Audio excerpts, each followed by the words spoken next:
A graça de nosso Senhor e Salvador Jesus Cristo, o amor de Deus Pai e a companhia de Deus Espírito Santo estejam com todos nós agora e para todos sempre. Amém.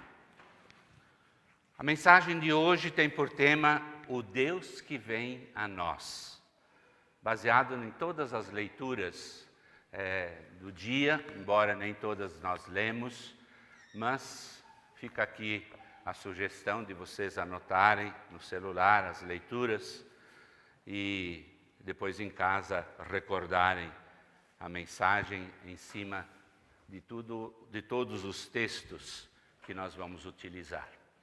Então, queremos meditar sobre o Deus que vem a nós.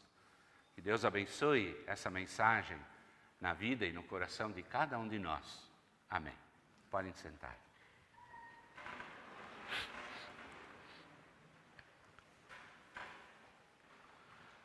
Meus queridos irmãos e irmãs na fé, em nome do Salvador Jesus Cristo, também queridos amigos que nos acompanham nas transmissões dos nossos cultos e que hoje nos dão também a honra de estarem nos alegrando com a sua audiência, e pedimos que anotem no devido endereço aí virtual a sua participação, e se alguém tem algum pedido também de oração, é o momento também de pedir e solicitar ali a sua necessidade para nós incluirmos, não só hoje, mas também durante a semana, em nossas orações diárias a Deus.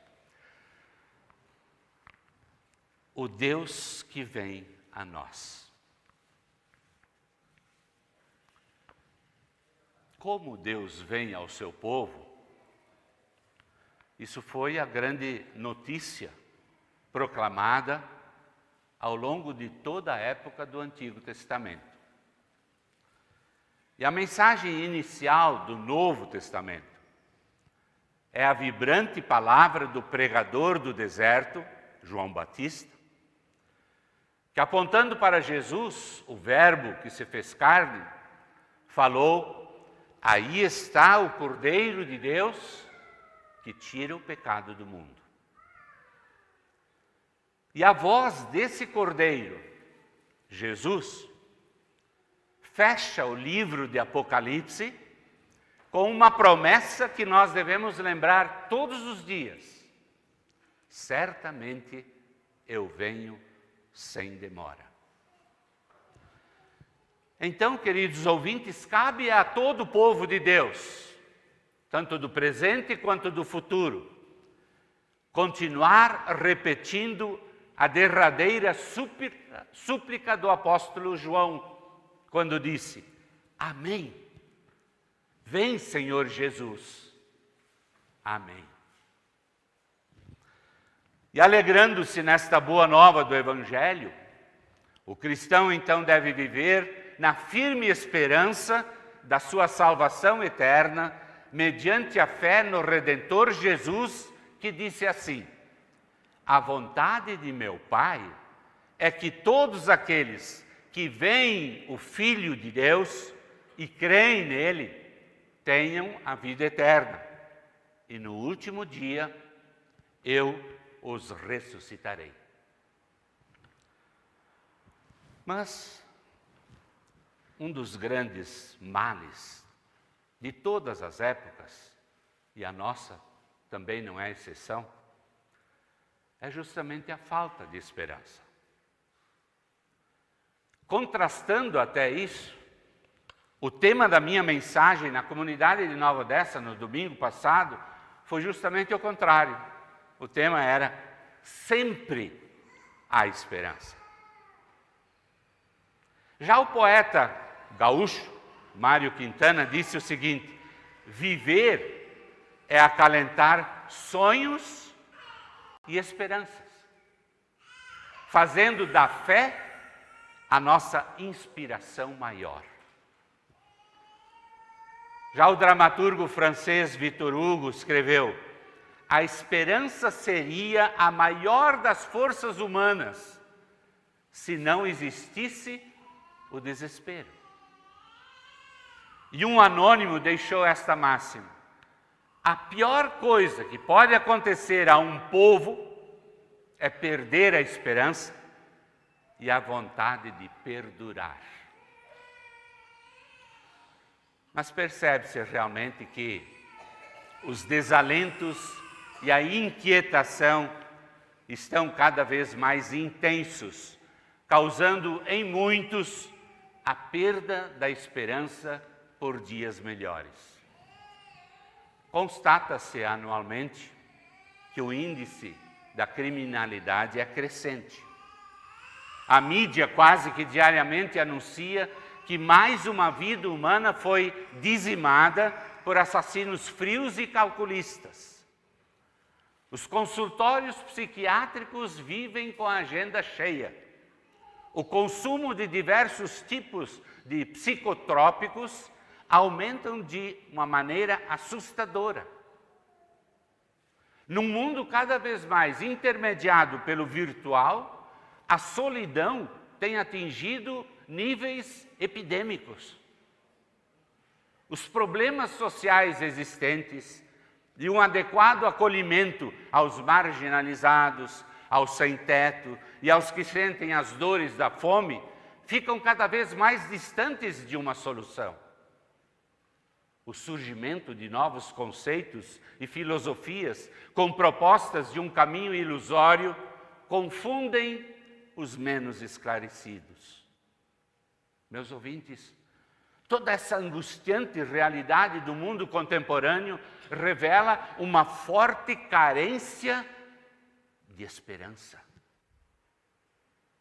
E tal situação, ela pode ser observada especialmente ali onde nada se sabe sobre o Deus que vem a nós.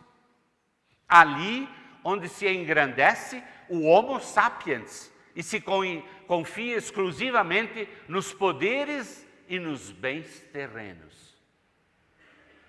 Ali onde é valorizado apenas a maldade, o pecado, e ali onde não é lembrado e nem sequer ouvido o conselho que o salmista nos deu, dizendo: não ponham a sua confiança em pessoas importantes, nem confiem em seres humanos, eles são mortais.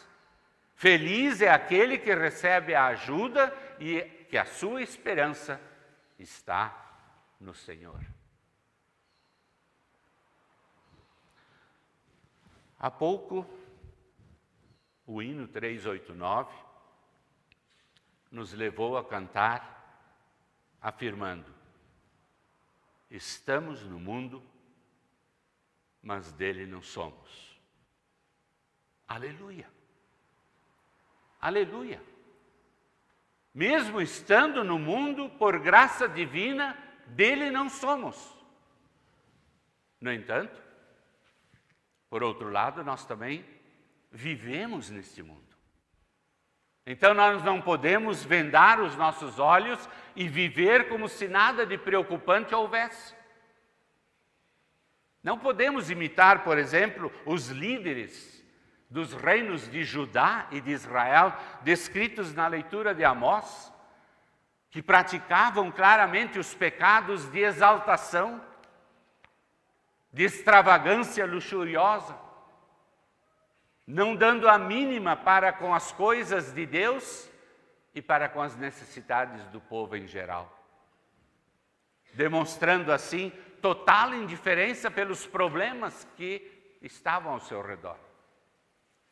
Nós também não podemos nos igualar ao homem rico da parábola que Jesus contou, que se contentava em ser descendente de Abraão, achando que isso já era suficiente para resolver todos os seus problemas com Deus, e que isso encobriria o seu comportamento leviano e alheio aos princípios do Senhor.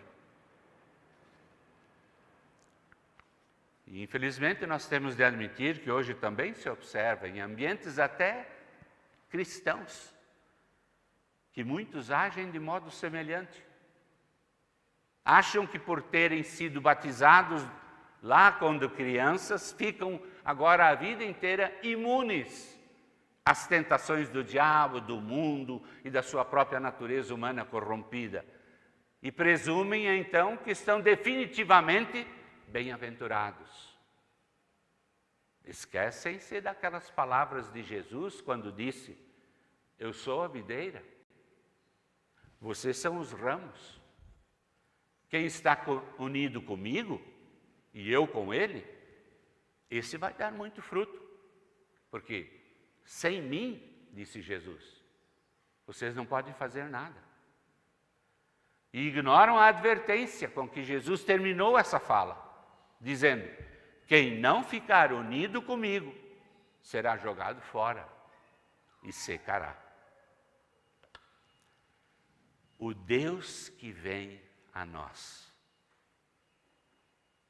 Deus se revelou a nós maravilhosamente na pessoa de Jesus Cristo, o qual tanto nos amou, ao ponto de dar a sua própria vida em nosso favor, sacrificando-se na cruz do Calvário. E tudo isso está bem registrado nas páginas da Bíblia Sagrada. Esta extraordinária obra da redenção efetuada por Jesus pertence à história dos fatos acontecidos. Em Cristo nós temos comunhão com Deus. Em Cristo nós temos a paz que excede a todo o humano entendimento. Em Cristo nós temos uma vida de solidariedade e comunhão com Deus e também com o próximo. Em Cristo nós ganhamos uma nova vida. Essa nova vida que o Marco Antônio hoje recebeu por graça de Deus, gerada pelo poder do Espírito Santo, conforme o apóstolo Paulo nos diz em 2 Coríntios, se alguém está em Cristo, ele é uma nova criatura.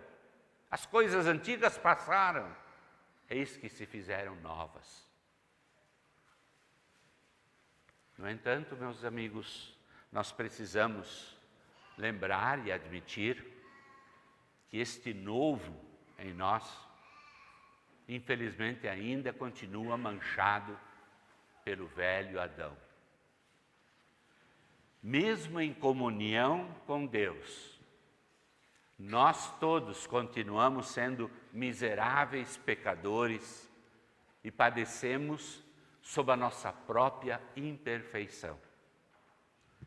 E envergonha-nos, sim, envergonha-nos sempre de novo essa depravação. E carregamos então conosco a realidade da morte e da condenação. Mas graças a Deus, Ele não nos deixou sozinhos neste mundo perigoso.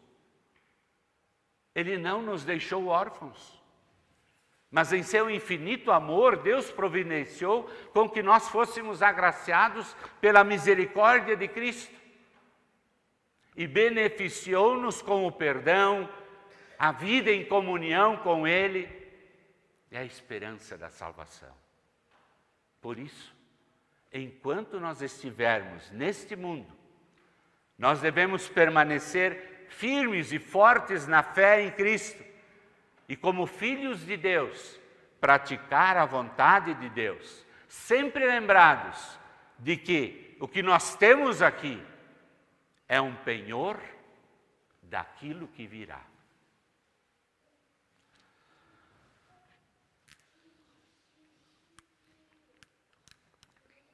O físico e teólogo francês Pascal, morto em 1662, ele escreveu uma frase interessante. Ele disse: não há nada de bom nesta vida, a não ser a esperança da vida que virá.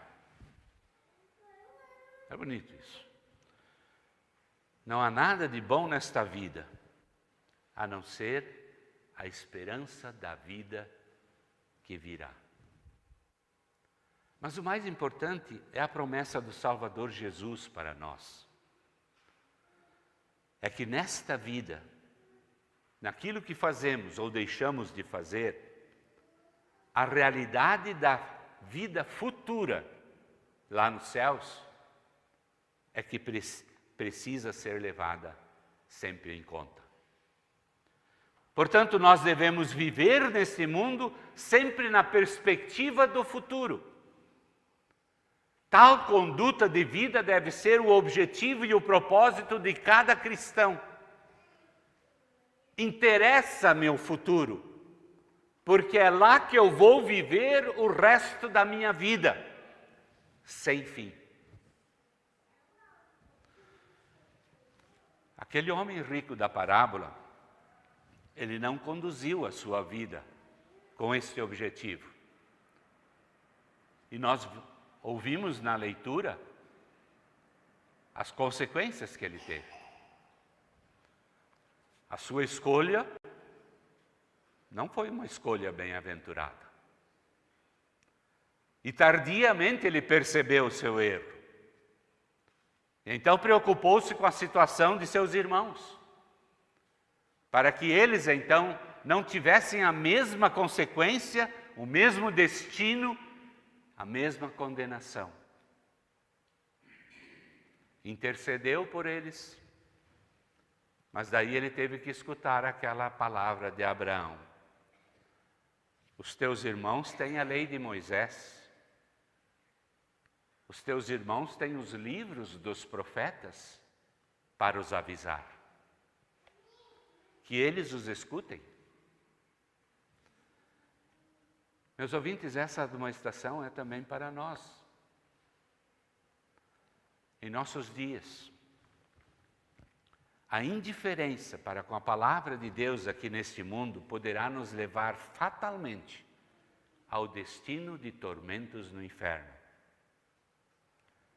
Quem não se submeter à palavra do Senhor dificilmente será convencido desta verdade que liberta eternamente. E se nós não crermos na vida eterna, a nossa vida terrena daí não vai ter sentido nenhum, nenhuma importância, será um nada. Mas a Bíblia, a própria Bíblia Sagrada, ela nos afirma e nos diz que a nossa vida não vai terminar em nada. Ela continua. Uma vida eterna espera para você, para mim, para todos nós. Jesus Cristo veio ao mundo justamente para trazer e garantir esta promessa de luz a um mundo em trevas. A nossa tarefa é não só ter fé, então, nele, e permanecermos convictos desta verdade, como igualmente agradecidos pelo conhecimento da salvação que há, compartilharmos esta boa notícia com o nosso próximo, incentivando-o a também ter e viver esta esperança. Queridos ouvintes, realmente a esperança de um cristão possui características bem peculiares, que aos olhos do mundo parecem loucura, parecem absurdas, desprovidas de qualquer sentido. Mas por isso mesmo o apóstolo Paulo escreveu na Epístola aos Coríntios: certamente a palavra da cruz é loucura para os que se perdem, mas para nós que somos salvos por Cristo, é sabedoria de Deus. O que nós cremos é certeza incondicional, pois não depende de nós. Tudo o que Deus promete ao seu povo se fundamenta na graça, no amor e na fidelidade de Deus. Dá-se aquilo que o apóstolo Pedro escreveu, dizendo: Deus nos regenerou para uma vida de esperança, segundo a sua muita misericórdia. E por isso, a Bíblia Sagrada afirma através do Salmo que antes nós lemos: bem-aventurado, feliz é aquele cuja esperança está no Senhor seu Deus. Enquanto estamos na vida deste mundo, devemos preservar esta esperança quanto ao futuro e à eternidade que a fé nos proporciona. Precisamos sempre mais fortalecer esta fé em Deus, através da palavra e do sacramento da ceia do Senhor. E no dia em que esta nossa esperança cristã se cumprir definitivamente, então receber e desfrutar a alegria da vida eterna em toda a sua plenitude, na deliciosa e perpétua companhia dos braços de Jesus, o Deus que vem a nós. Enquanto estivermos neste mundo, atentemos para o conselho, então, do grande apóstolo Paulo, que diz a vocês e diz a mim também. Está na epístola de hoje. Viva uma vida correta, de dedicação a Deus, de fé, de amor, de perseverança e de respeito pelos outros. Corra a boa corrida da fé e ganhe a vida eterna, pois foi para esta vida que Deus te chamou. Cumpra a sua missão com fidelidade e continue assim até o dia de que nosso Senhor Jesus Cristo aparecer. E então, permaneça com Ele para sempre. Amém.